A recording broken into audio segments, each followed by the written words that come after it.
Hey guys, welcome back to another episode of Delving with Devin. So we're sticking with Modern this week, and this one we've got a bit of a spicy one for you. So we're going to be playing a white-red control deck. It's kind of a prison control deck, actually. So the only other real prison deck in the format that sees any sort of play is the artifact deck, the Lantern Control. So this deck's a little bit, I think, funner to play and funner to watch. So what we're trying to do here is using a very broken card that probably should be on the ban list, Simian Spirit Guide.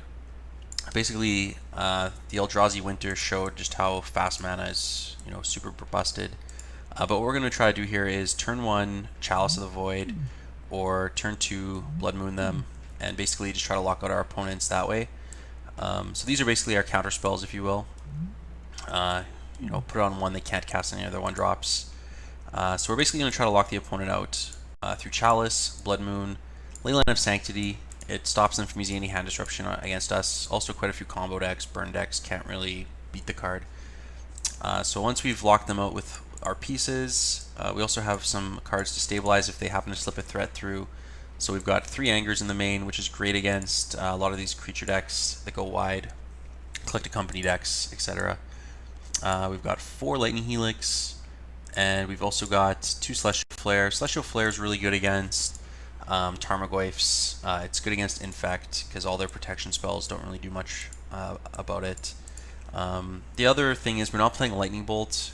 This is probably the one red deck in the format where not playing Lightning Bolt is correct, just because it gets locked out by our own Chalice. So by playing Chalice, we're kind of restricting ourselves to two drops and higher. So Lightning Helix and Celestial Flare are probably the 2 best 2-mana removal spells that we have access to. Moving along to how we actually close out the game. So Wall of Omens kind of does a lot in this deck. A, it dodges our Chalice. B, it holds off if they happen to go on the play and they get like a Wild Nacatl into play or whatever. You can hold them off with it. C, it draws a card, which is great. It kind of this type of deck is lacking card draw, so just being able to cycle through your deck to get to the cards you need is great. And 4, we're running Restoration Angels. So this gives Restoration Angel a target to flicker, and we're also running Ashen Riders, which kind of helps with the Blood Moon plan because oftentimes they'll fetch a basic. So being able to just Ashen Rider blow up their basic continues to lock them out. And then on upkeep, when you need to pay the echo cost, you can actually just flash in a Restoration Angel and blow up another land and kind of abuse this card that way. So we're also running 8 basic planes, so Blood Moon shouldn't be a big problem for us. And we're running quite a few fetch lands. We're running 12 fetch lands, so we should be able to hit our planes early. And it also, by running so many fetch lands, gives us extra red sources so that we can cast our Anger of the Gods and our Blood Moons on time and that sort of thing. So the deck is very compressed, it's very powerful. Hopefully we can lock out some opponents here and beat them down with Avalanche Riders and Restoration Angels for the win.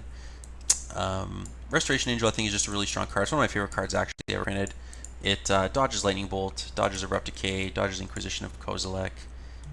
It makes playing around counter spells a little bit easier because you can flash in one in at the end of their turn, force them to tap out, and then Avalanche Rider them or what have you. So moving to the sideboard, because we're playing white, we get to play some of the best sideboard cards in the format.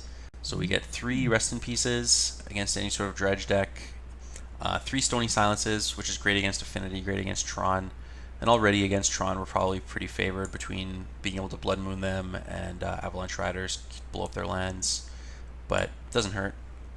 We've got 2 Kozilek's Returns, which are great against Etched Champion, Master Waves type cards. Also just great against small creature decks. We've got the 4th Anger of the Gods to help clean up any Kitchen Finxes that may slip through, those sorts of things. We've got the 3rd Celestial Flare, which is great against Infect. Also Tarmogoyf. A lot of our other removal doesn't deal with Tarmogoyf, so being able to have them sack the Tarmogoyf when it attacks is great. We've got 3 Nevermores, which just kind of plays to the prison type feel of the deck. Against combo decks, you can just name their important card, or you can name Collected Company, and just prevent them from going over the top of our prison cards like that. And then we got 2 Storm Breaths just for when we need to close out games quicker. It's great against Nahiri, being immune to the exile effect. It's also immune to Path to Exile. Lightning Bolt, they need to double bolt it to deal with it. So it's just kind of a solid threat.